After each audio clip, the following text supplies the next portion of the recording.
Bugun masaga hech qanaqa отчет berish niyatim yo'q. Zoom kirimizdan duxosh qopdimi deyishinglardan oldin. Bugungi videomizda shu biz sizlar bilan to'yimdan oldin qiziqib ko'rgan unpacking rubrikamizda bo'ladi. Chut ko'nikib qolibsiz, o'sha bemalol baqirasiz degan odam yo'q. Oldin чисто любой o'zbekni puli qolmaganida, men ham pulim qolmaganidan narsalarimni hammasini Xitoydan zakaz qilishni boshlagan edim. Bitta sir ochaman, bu привычка kelib bo'lgandan keyin mendan ketgani yo'q. Birinchi ochgan narsani biz aniq qoldiradigan narsa yo'q, chunki bu любой qizni garderobida bo'lishi kerak bo'lgan o'sha bazaviy krossovkalar. Yo'q, sapam bunaqasi o'shanga hozir zakaz qildim. Keyingisi. Yaxshilicha ochilmasa, jaydarsizga ochamiz. Girls. Bu navikimizda menimcha kuyov bolaga tushunarli bo'ldi.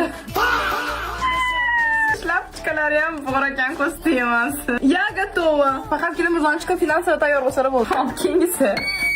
Mana yaxshi bilagan podpischiklarim mana shu buning ichida nima borligini topib bo'lishdi. Xolamiz spisklarga fanat bo'lganlargina buni faqat tushunishadi. Now look at this. Tunishingiz uchun kelin bo'lganimdan beri ko'chaga chiqib qolganimda faqat shuni qorasini kiyib olman. Потому что они настолько удобные, и men buni kiyganimda просто yerda yurgandek bo'laman. Tunishingiz uchun oq rangidan zakaz qildim, chunki meni xolamiz spisklarida 80% sumkam oq rangda bo'lishi kerak bo'lgan. Tunishingiz uchun bu men eng uzoq kutgan paketim. Buning ichida prям летняя спортивка bor. Kiyib ko'rsmasam bo'lmas ekan, так что Nima bo'lyapti? Tushunmayapman вообще. Mashtam muzonchikim kirib kelsa Prямо в aeroport. Ammo ikkala sar yemay qoldi u kun bilan. Adak obraz o'zi mana вообще shikalat qilib qo'ydi deb o'ylayman. Faqat kiyim-kechak zakaz qurarkansiz-da, unda полезный narsalardan ham zakaz qilib qo'ying deganlar uchun. Men anti-stressni zakaz qildim. Buni men adashmasam bir oy oldin TikTokda ko'rib qoldim. И men сразу mehrim tushib qoldi. Я подумала, если заказать, то почему сразу не 12? Какая улыбашка. O'zimga o'xshagan qaraylar.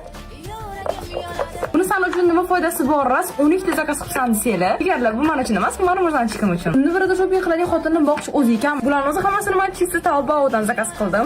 80 kunlab kutdingiz o'zi ham deshilardan oldin. To'yimdan oldin qo'shnining qizidan hech kimga aytmayman, menga shu kargoni etgan deb, eng tez va качественный kargoni topib oldim. Mayli, yalinni tashlashinglardan oldin sizlarga ham aytaman. Bu kargoni oti Safeline. To'yingiz yaqin, lekin sarpes hali ham kelmagan bo'lsa, eng najornisi siz uchun shu bo'ladi. Life hakim yordam bergan bo'lsa, bemalol kommentariyada men duo qilib qo'ysanglar bo'ladi. Пока-пока.